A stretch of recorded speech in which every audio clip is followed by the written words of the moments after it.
Hello, my name is Chris Brasure, and I'm here to discuss 4 ways to spell hope for people who have a traumatic brain injury or loved ones who care for people with traumatic brain injury. Now, the hope takes time and commitment, but there are specific types of tools and therapies available for people with traumatic brain injuries. And primarily there's 4 types. The first one is physical therapy. The second one, occupational therapy.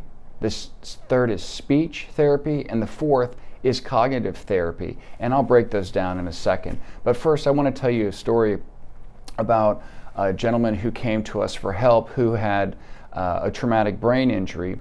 And the impact on this gentleman's life was severe. He unfortunately had to move back with his family so that they could care for him.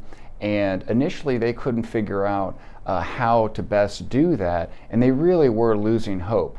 Well, fortunately, we had him undergo some neuropsychological testing, which is a very unique, specific type of testing to determine what was exactly wrong and what could this person not do and what kind of therapy did they need. Now, fortunately, after the neuropsychological testing, we were able to prepare what was called a life care plan, which kind of led to a roadmap of the therapies and the treatments that were needed for this individual, which provided the family with, like I said, a roadmap and some hope on making his life better. Now, there are different types of therapy. I want to talk about those for a second. The first one is physical therapy, and that really deals with physical strength, coordination, and flexibility, because sometimes the physical body will suffer as a result of the traumatic brain injury in a variety of ways. The second one is occupational therapy, and this is where the TBI patient learns or relearns how to perform daily tasks like getting dressed, cooking, or bathing that really are called an activity of daily living, or ADL. The third type is speech therapy, and this helps the person with their ability to form words and other communication skills, which may be important for the day-to-day conversations that the person has. And for example, if special communication devices are needed to help that person, then speech therapy is the right fit. And finally, the fourth one, perhaps the most common, is cognitive therapy.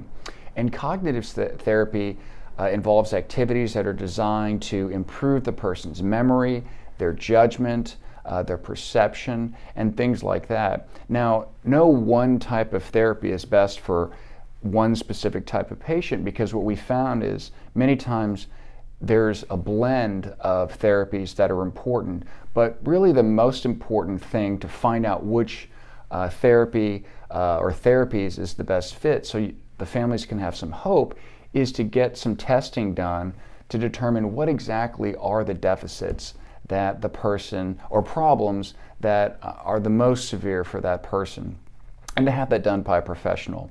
Feel free, if you'd like, to download any of the resources that are available in our group, and hopefully there are some resources in your community, and we hope that this is helpful. And if you have any questions, feel free to email me, and if I can't help you, I'll try to point you in the direction of a place where you can find some hope and maybe get a roadmap for how to equip the TBI patient with skills to make their life, their quality of life better and easier.